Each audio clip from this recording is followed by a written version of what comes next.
Qəşəng bir kutka değil, şuba kimi belə bir şey. Materialı çox qəşəng, yumuşaqdır. Bunda Emily açılacaq. Bir dəqiqə baxın da qızım nə olar.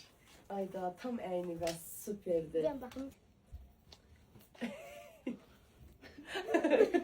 Ayda bu kutkandan ötürü ürəyim Ben bunu daha getdi. çok beğendim. Görmüşəm ben bunu.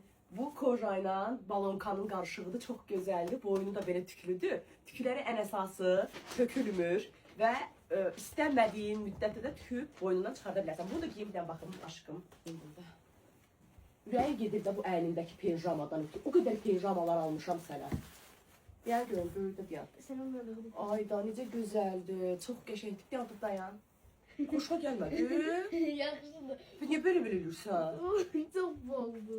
Ürəyin gedir ki, eğri belə deyirsən ki, bol olsun, bol olsun, bol En son olsun. direme biraz şeydi dardı. Baxın, niyə? Dar değil Allah direm geçeydi.